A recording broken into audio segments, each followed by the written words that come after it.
We're also keeping an eye on gold continuing to trade to the downside. The 1,200 mark not too far off from here. The question is whether and if gold will bounce back. Jim Rickards is Senior Managing Director at Tangent Capital. He's our bull.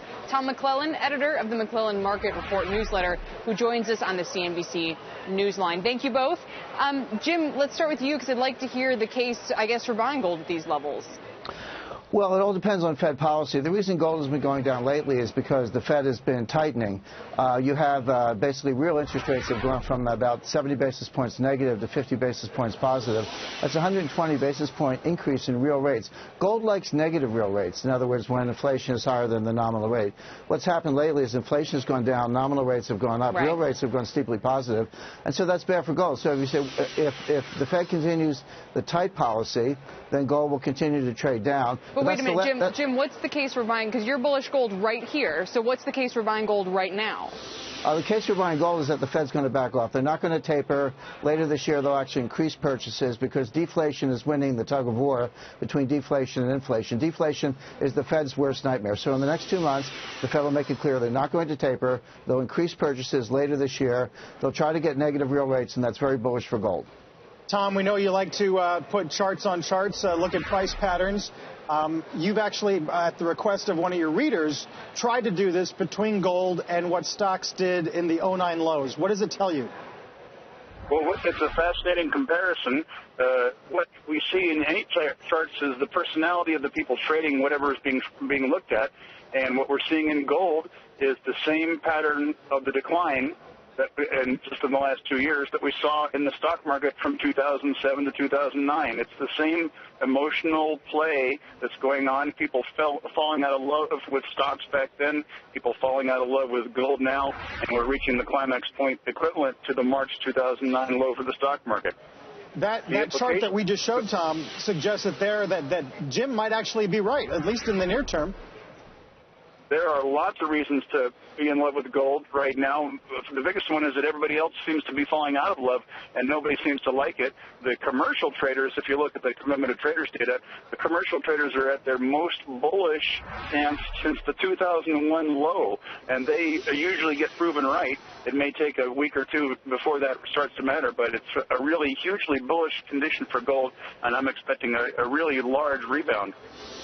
That may be the case, but how do we know when we've put in the lows? Because obviously everyone would have loved to buy in the right time in March 2009. How do they know when is the right time to buy here? Well, the right time to buy is when the Fed starts easing up. Right now, they're tightening monetary policy. That's the most important thing. They can't do that. Deflation is their worst nightmare. They've got to loosen up. Look, I own gold. I buy gold. I recommend it for clients. Not more than 20% of your investable assets. The destination for gold is $7,000 an ounce, but the Fed continues to tighten. It could trade down to 1,000 on its way to 7,000. That's important for investors to know. 7,000. Tom, you want to comment on that? I can't target that high. I got upside targets of between 2,800 and 4,400 based on some technical studies.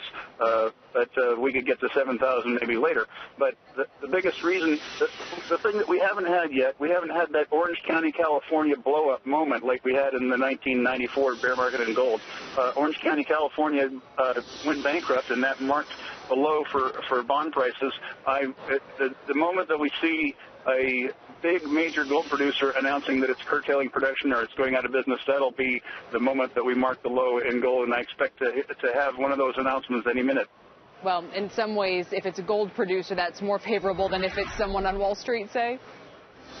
Yep. Well, we're getting down to the production level, to the production price of gold right now, and they won't continue producing gold unprofitably for very long.